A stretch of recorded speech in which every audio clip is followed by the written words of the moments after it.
Celtics Postgame Live is presented by your New England Ford dealers, built Ford tough.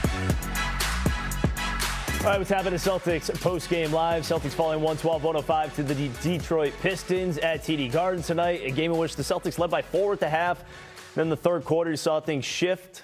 You had the Pistons taking lead going into the fourth, and then it was back and forth a little bit there towards the end. But it's the Pistons who come out on top. Tom Giles, Chris Forsberg, Eddie House, your initial thoughts after this one?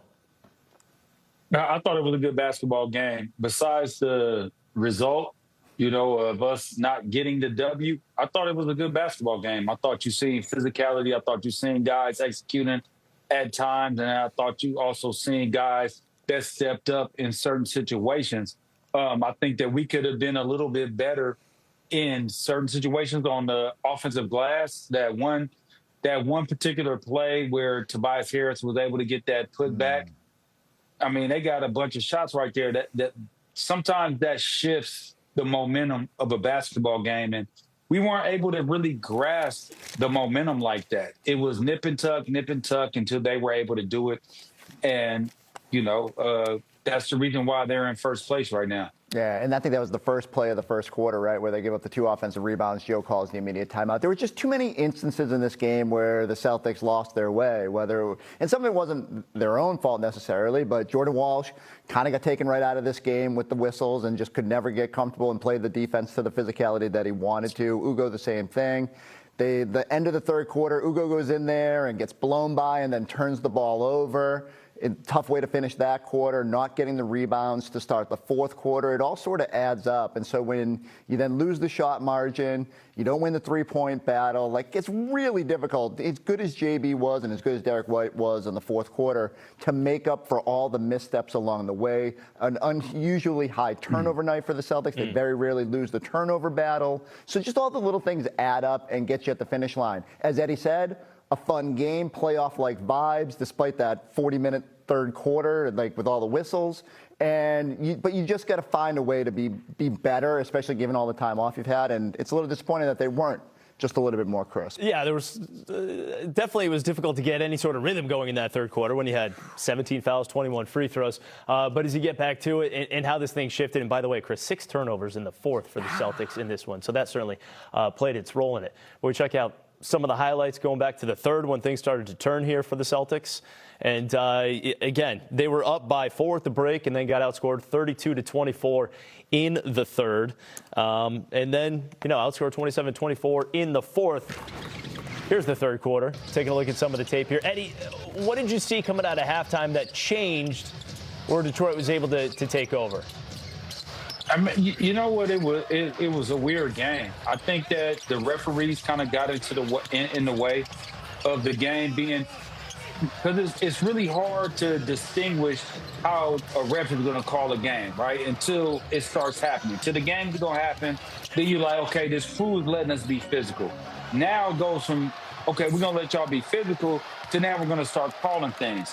So now you can't be as physical as you was at the beginning of the game in the first half. And to me, that's extremely hard to do as a player, to try to differentiate how a referee's going to call it from quarter to quarter to half. And as a result, you see Detroit with the 112-105 win. These two teams will meet up just one more time this year. That'll be January 19th. Back to Little Caesars Arena. We bring in Drew Carter and Scal now. And fellas, again, Celtics had a good rhythm going early in this game, but then things certainly slowed down and just not enough in the end, as it was Cade Cunningham and Detroit coming out on top. Yeah, Giles, I thought what Eddie just said was, right on point. It felt like such a different game from the first half to the third quarter. Well, look who this is. Got an all-star with us. Mike Gorman. Legends just dropping by. Yeah, Mike and Terry in town. That's how you know it's a big game. Big game. When the Gormans drop by. Even Mike Gorman didn't like the officials in the third quarter. No. I get it. We've had it. Look, it was a bloodbath. I understand. It was entertaining to watch in the first half. I'd rather the officials stay out of the way. Kind of thought they did in the fourth. Cade Cunningham, we can't take anything away from him. In the fourth quarter, he was awesome. We had some guys with some big-time performances. But here's an example. So the Toronto game, Milwaukee game, and now the Detroit game, we're playing slower in the second half, and it's not working out for us. Think about our key moments in the second half. Transition 3, transition, going to the basket, everything faster. But then we slow it down. I just didn't feel like we had that much success in the half court against Detroit. And I don't necessarily love the way that we execute in the half court, picking on matchups and stuff like that. It does work out at times, but I don't know if that's sustainable against really good teams. Yeah, and we're talking about the officiating. Of course, it did go both ways. Both teams had 1 million fouls in the third quarter, but it did make the game more choppy, harder to get into that flow that you're talking about, which has been really good to the Celtics when they do play fast and get shots earlier in the shot clock. I mean, against a really physical team like Detroit, third best defense in the NBA, what do you want to see them do offensively? So I'm a big believer in gravity, right? So you push the ball, you get guys running back, and then you play off of that. And us in transition, we stay on the perimeter and we look to move it. I think you attack the paint and look to spray it, right? So I think that's just maybe a little bit different in philosophy. But even the Derek White three was driving the ball inside the paint, kicking it back out. So gravity to me is like the force of what you do when you push the ball. You get the Detroit Pistons running back, sprinting back, setting up their defense, and then attacking when they close out. And I feel like in the second half we don't do enough of that. We pinpoint matchups and we attack matchups. And I get it. Like if we had Jason Tatum, you can do that, but we don't have Jason Tatum. You don't have multiple guys that can go ISO and get you a shot at the rim or a pull up. Right now we really have one guy, and that's Jaylen Brown. And then Derek White played out of his mind tonight, but it still wasn't enough. And that's why the Celtics are last in the league in pace. You got to have the ball to push it, and they gave up 12 offensive rebounds tonight to the Pistons, Giles. But I mean, again, hanging with Detroit, that's 3 games and 3 really close here. No moral victories, though. This is the pros, man. All right, this ain't whatever. like win-win for the Gipper. All right, good night, guys. Thank you. Oh, yeah, I mean, well, the Celtics were favored in this game. They were.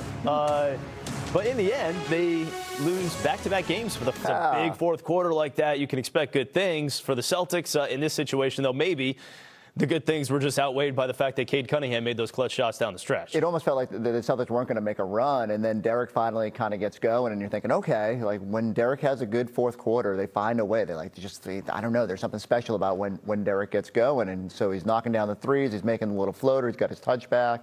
You're thinking, wow, they're going to find a way. Well, then the other end, Cade Cunningham comes down, and twice against Derek, who was playing good defense. It's just that you can get enough separation, and it goes back to it. You made too many errors along the way where you couldn't catch up at the finish line and make up for some of those missteps. And so a reminder of how good you got to be at the end of quarters, a reminder how you've got to play without fouling, got to take care of the basketball. I mean, even Derek had the ball slip away for a turnover there late fourth. Peyton Pritchard airballs a three, some really uncharacteristic stuff from a team that, even though they haven't been great in clutch moments, they have found, and typically been, especially in games against elite competition, found a way to be better. Well, you got 6 turnovers in the fourth quarter. That's a problem right there when you only had 13 for the game, right? So those are the reasons. And then only 16 assists. So you have 13 turnovers and 16 assists. When those numbers are close to matching up, most of the time you lose those basketball games. We had a chance to win this game. We just could not get the stops when we needed to. We did not get the rebound when we needed to. And we did not make the shot when we needed to. Derek White was phenomenal in the fourth quarter. He showed up. He did what he was supposed to do. But our bench combined for 14 points. Simons, 9, and Ugo had 5 points. And so only 14 points from your bench. You didn't get a contribution from them, usually like how you would get from them. You turn the ball over. You're not sharing the basketball. You're giving up offensive rebounds. Just for us to be this close to a team that is this good, that is in first place, and their record is, 21-5?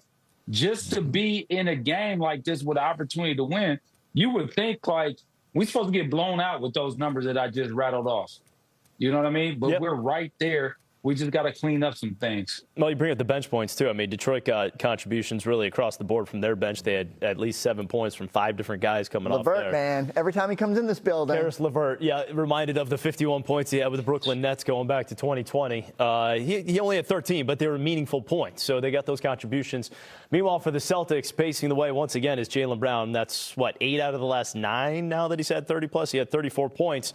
Was 13 to 25 from the field. Did struggle from the free throw line, Chris, but again, he just continues to put up numbers to go along with 8 rebounds, 7 assists. Literally, your offense for most of the second half was Jaylen Brown driving into 4 dudes and hoping that he could muscle home, which he did more often than not. I don't love that that's what it kind of boiled down to, and the Celtics have got to be better and play with more pace, but it's what a luxury that when you desperately needed buckets just to hang around, Jaylen was relentless going at the basket. I like how feisty he got with Beef Stew out there. Spent most of the game muscling him, just trying to keep him off the glass. That's a lot of energy to expend on both ends. But, look, we say it every night. It's Jaylen's giving you a chance with what he's doing out there. And on a night where everyone else was a little bit sloppy in their own way, and I'm sure he'll kick himself over some of those missed free throws, thought it was another night where Jaylen really brought it, showed why he's in that MVP conversation as well. Just they needed a little something else besides Derek White late to help you stay in this game. Jaylen Brown is not surprising me at all. I mean, how could you go from being a Eastern Conference MVP when you won the conference finals and then an MVP in the NBA finals and don't think that this guy can hoop? Like, he could ball. He could definitely ball. He's getting his opportunity to show everything that he has been kind of quietly saying. Like, we've all heard the murmurs and the whispers and things like that about Jaylen. Well, when you hear about the trades and things like that about he wants to be, the face of a franchise and stuff like that. We've all heard those things, right? And he is showing that he can carry a team. Now, you do have to build a team around him. I'm not saying this team is not built to have that aren't able to produce with him. Not saying that. We are missing a big part of what this team really is, and that's Jason Tatum. But Jaylen Brown is carrying his weight. He's earning his keep every step of the way.